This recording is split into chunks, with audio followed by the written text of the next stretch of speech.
Hello everyone, today we are going to learn chapter 2 of 9th class, motion. So motion is nothing but any moving body is nothing but motion. Then what is rest? A body is said to be in a state of rest when its position doesn't change with respect to reference point. Okay, if you are sitting at some place for a long period of time, it means that your body is at rest. If you are walking continuously or if you are moving around, if you are jumping or you are doing any kind of activity, it means that your body is in motion. So what do you mean by motion? A body is said to be in a state of motion when its position changes continuously with respect to a point. So motion can be of different types depending upon the type of path by which the object is going through. Circulatory motion, if it is moving in a circular path, suppose if you are playing, if the two girls are playing, so if they are moving in a circular path, that is nothing but circular motion. If they are moving in a straight line, if you are walking continuously in a straight line path, so it means that your motion is linear motion. If the motion is in to or fro path, it means your body is in vibratory or oscillatory motion. To understand more about motion, we should understand the term relative. So motion or rest is a relative term that means a body can be at rest or in motion at the same time depending upon the point of reference. For this, I'll give you one example. Like suppose there are three persons, A, B and C. B and C are sitting in the car and A is standing outside. So when car starts to move, B and C are changing their position with respect to A. Means A is the observer here. He is observing that B and C are changing their position. So B and C are in motion with respect to A according to the point of view of A. But B is not changing its position with time with respect to C because B and C are sitting together. So they are not changing position according to them. So B is at rest with respect to C and C is at rest with respect to B. So therefore, motion depends on the position of the observer. Hence, motion is relative. Okay, it depends upon the point of reference. Means who is the observer, and depending on them, the motion we can say that it is relative. For example, we know that the Earth is rotating about its axis and revolving around the sun. The stationary objects like your classroom, a tree and the lamp post, etc. do not change their position with respect to each other. That is, they are at rest. Although Earth is in motion, to an observer situated outside the Earth, say in spaceship, if someone is sitting there, our classroom, trees, etc. would appear to be in motion. Therefore, all motions are relative. There is nothing like absolute motion.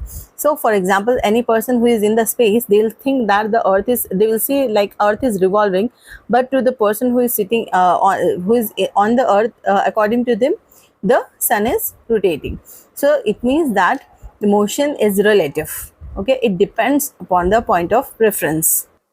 Let us see another terms of motion: distance and displacement. The magnitude of the length covered by a moving object is nothing but distance. It has no direction. Whereas displacement is nothing but the shortest distance between 2 points or the distance between the starting and the final position with respect to time. It has magnitude as well as direction. Displacement can be zero, but distance cannot. You can see in the picture that if you are taking a short path, suppose if you are moving from your school, from your home to school, if there is some shortest path where you go around the streets, so that is nothing but your displacement and you are going with the direction. And the longest distance from your home to your school is nothing but distance. Whereas displacement is nothing but the shortest path you are traveling. Let us see the differences between distance and displacement. Distance is the length of a path traveled by a body while moving from initial position to final position. Displacement is the shortest distance between the initial position and the final position of the body. Distance is a scalar quantity, means it has only magnitude, it will not have any direction. Displacement is a vector quantity, means it has both magnitude and direction. Distance measured is always positive. Displacement can be positive or negative depending on the reference point, means depending on the 2 points, the initial and the final point. The total distance covered is equal to the algebraic sum of all the distance traveled in different directions.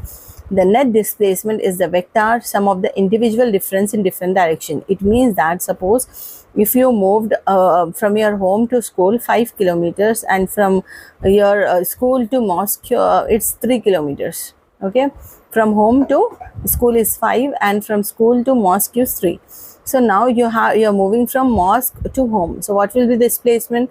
You will see only the shortest distance. So mosque to home only 3 kilometers has covered. So 3 kilometers is nothing but your displacement, whereas distance is covered is from home to you went to school 5 kilometers, from school to again mosque 3 kilometers, 5 plus 3 8, again from mosque to home again how much? 3 kilometers. So 5 plus 3 8, 8 plus 3 how much? 8 plus 3 how much? It's again 11, right? So distance is nothing but 11, displacement is nothing but 3. So it's measured, they both has the unit as meters. Let us move to next topic, speed and velocity. Speed is nothing but the distance which is traveled per second, whereas velocity is the distance traveled per second in a specific direction. Simply you can understand that speed is having only magnitude, means it is only traveling, where velocity is having also the direction, right? Let us see the difference between speed and velocity. Speed is defined as the rate of change of distance. Velocity is defined as the rate of change of displacement. Speed is a scalar quantity. Velocity is a vector quantity. Both units are meter per second, and the formula for speed is d by t, that is distance by time, whereas velocity is displacement by time. Thank you for watching. Please like, share and subscribe to my channel for more videos.